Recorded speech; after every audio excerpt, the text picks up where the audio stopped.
자녀의 학업 태도가 고민이십니까? 3년이 넘도록 여주가 아이를 못 낳는다면서. 저런 아기가 생기지 않아 걱정이시라고요? 방문을 정면으로 보고 책상을 배치해야 공부에 정진할 수가 있을 것이오.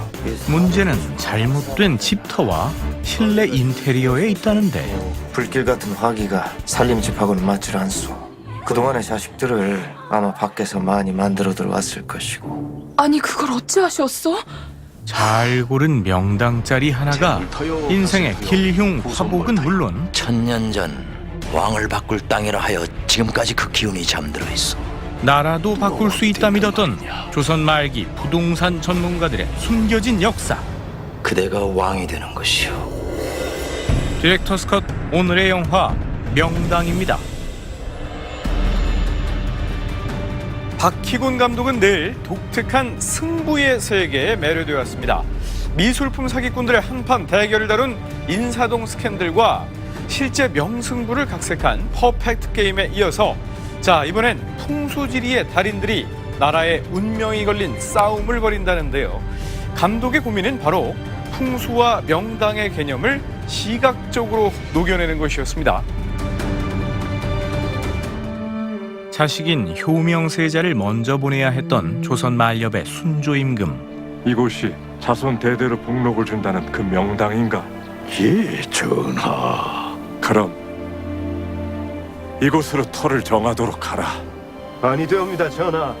외짜리나마 최고로 쓰고 싶은 것이 아비의 마음이었는데 좌우에서 흐르는 수맥이 시신을 차갑게 하고 뱀의 또아리 형상을 한 뒷바위들이 채백을 옥죄고 숨을 못 쉬게 하는 형국이옵니다. 아니옵니다. 이 터는 용과 맥이 넘치고 혈과 사가 반듯한 천하의 명당입니다. 저자의 말은 개념치 마옵소서. 그럼 그렇게 하시오. 감히 예. 조정 관상감의 안목에 반기를 든 젊은 직관 박재상. 그놈 뭐하는 놈이냐? 그 대대로 관상감에 상지간을 지낸 그 박대민의 자제로 이미 10대 때 당송시대 풍수 비서까지 모두 독해하여 그 풍수의 천재라 총망받고 있습니다. 그 일로 왕실 그래서 직관들을 될 일이 휘락펴락하는 세도가인 김주학은 김병기 부자의 표적이 되고 박지간 자네집 나는 새도 떨어뜨린다는 당대 최고 권력자. 그들의 심기를 어지럽힌 대가는 참혹했습니다. 가자! 단지 소수 의견을 냈다는 이유로 죄 없는 처자식까지 죽여야만 했는지 영문도 모른 채 13년의 세월이 흐르고 이런 집을 제비집터라 하는데 자식을 기르고 교육시키기에 딱이라는 말이. 어느덧 재상은 용하다는 직관으로 저작거리의 명성을 떨치기 시작한 한편 주인 되시오? 그렇소. 백냥이면 되겠소. 이 사람들 정말 조상님한테 대대로 물려받은 집을 그깟 돈 몇 푼에 내 내가. 일은양 내겠소. 환상의 케미를 자랑하는 친구 용식과 함께 부동산 경매 수법으로 재물을 갈퀴째 쓸어 담고 있었는데 나리, 정말 그것을 알려주면 이것을 주시는 겁니까? 속구만 살았더냐. 이 사람 술 많이 취해서 돌았어. 내가 내려라. 아직도 마음 한켠에선 위험한 복수의 미련을 버리지 못했다는 것은 용식만이 알고 있었으니 너희들은 잠시 나가 있거라. 대체 그는 무엇을 찾고 있었던 걸까? 김작은 대감의 선친묘에 대해서 알아오면 상을 내리시겠다 했다는데 지금 우리 아이들 송장 치를 일을 하고 계시다. 이 말입니다. 이미 뻗치지 않은 곳이 없는 김씨 부자의 영향력. 이보기 박지관 제발 좀 그만해. 여기서 첫 번째 디렉터스 컷이 시작됩니다. 두 사람이 이동하는 공간을 주목해 주십시오. 김작은이 저리 득세하게 된 것은 아비인 김조순의 묘를 이장한 후부터 애초 풍수지리는 인간의 운명에 있어 자연의 힘이 절대적이라는 전제에서 출발합니다. 즉, 이들 뒤편의 자연 풍경은 거스를 수 없는 운명을 상징하는 한편 내리도록 그 뼈를 참시할 것이나. 세상이 운명을 바꾸겠노라 결심한 순간 두 사람은 다리 위에 도착하니 인간이 만든 다리는 결국 자연의 운명에 맞선 인간의 의지를 상징한 것이지요. 그게 나한테 던져진 업보일세.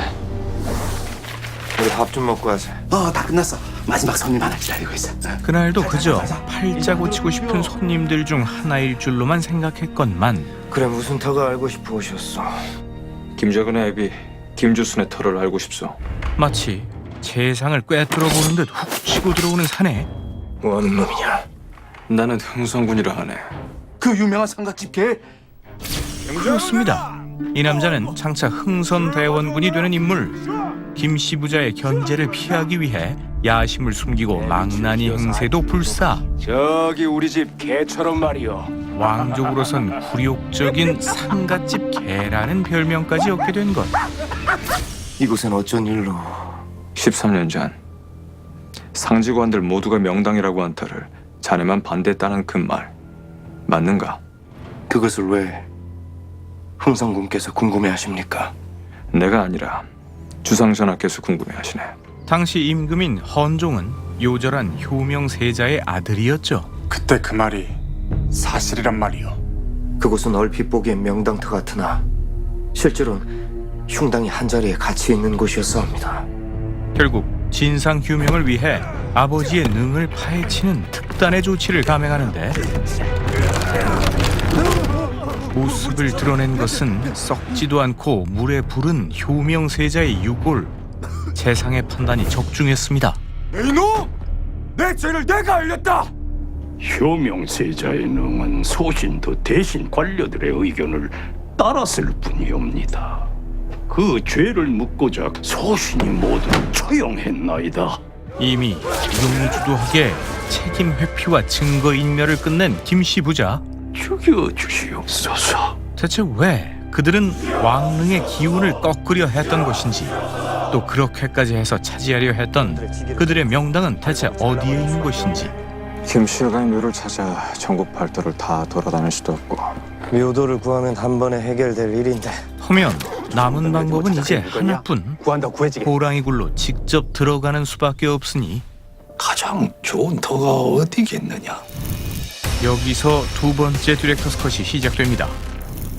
당연 헌능이 없지요, 대감.